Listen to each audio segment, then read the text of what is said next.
Hi friends, இன்றைக்கி நம்ம கிச்சனில் உருளைக்கிழங்கோ பட்டாணி குருமா தான் பார்க்க போகிறோம். 2 உருளைக்கிழங்கு இந்த மாதிரி பீஸாக கட் பண்ணி வச்சுருக்கேன். ஒரு 100 கிராம் பச்சை பட்டாணி, அது காஞ்சிருக்கோம் இல்லையா, ஊற வச்சுருக்கேன். நான் ஒரு ராத்திரி ஊற வச்சேன். நீங்கள் காலையில் ஊற வச்சுட்டு சாயங்காலம் கூட செய்யலாம். பாருங்கள், இப்போது இது ரெடி ஆகிடுச்சு. ஒரு சைடில் வச்சிடலாம். ஃபஸ்ட்டு ஒரு ஜார் வச்சுக்கலாம். ஜாரில் ஒரு 2 பத்து அளவுக்கு தேங்காய் போட்டுக்கிறேன். 2 பெரிய சைஸு தக்காளி, இது 2 நல்லா நைஸாக பேஸ்ட் பண்ணிக்கிறேன். நான் ஃபஸ்ட்டு இதை பேஸ்ட் பண்ணிடலாம். பாருங்கள், இந்த மாதிரி பேஸ்ட்டு நல்லா நைஸாக பண்ணிக்கணும். இப்போது இது ரெடி ஆயிடுச்சு. எப்படி செய்கிறதுன்னு பார்க்கலாம் வாங்க. பாருங்கள், நான் குக்கர் வச்சுருக்கேன். நான் குக்கரில் செய்கிறேன். எல்லாம் ஒன்றா தாளித்து அப்படியே விசில் வச்சுடுவேன். ஒரு 3 விசில் 4 விசில் வச்சுடுவேன்.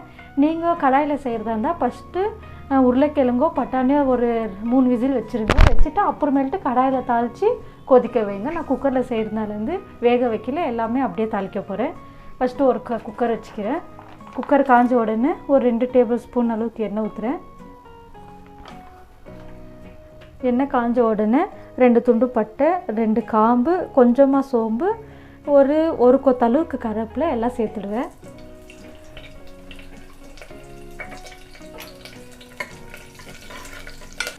பொடியாக ஒரு வெங்காயத்தை நறுக்கி வச்சுருக்கேன். அதுவும் சேர்த்து வெங்காயத்தை நல்லா வதக்கிடலாம். வெங்காயம் வதங்கிச்சு. இப்போ இஞ்சி பூண்டு பேஸ்ட்டு 1 டேபிள் ஸ்பூன் போட்டுக்கலாம்.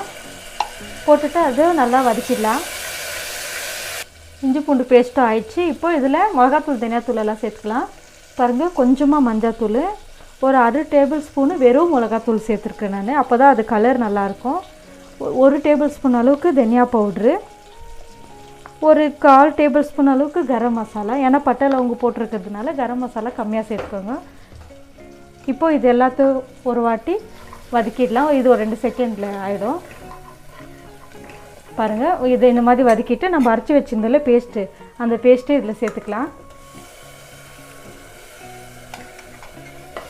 இது ஒரு 2 செகண்ட் இப்படி ஃப்ரை பண்ணால் போதும்.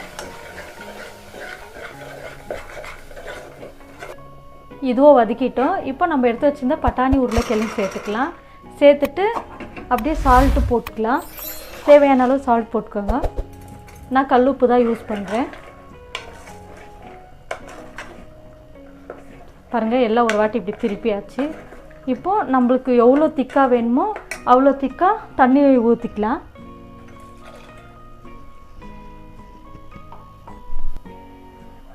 பாருங்கள், இந்த அளவுக்கு.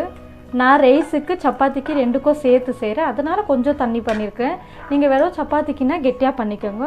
இப்போ லாஸ்ட்டில் கொத்தமல்லி சேர்த்துடலாம். சேர்த்துட்டு அவ்வளோதான், குக்கர் மூடி விசில் வச்சிடலாம்.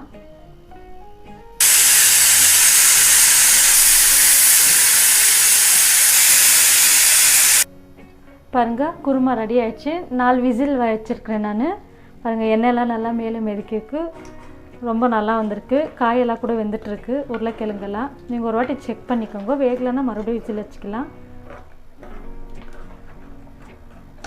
ரொம்ப நல்லாயிருக்கும் டேஸ்ட்டு. பிடிச்சிருந்தா லைக் பண்ணுங்கள், ஷேர் பண்ணுங்கள், சப்ஸ்கிரைப் பண்ணுங்கள்.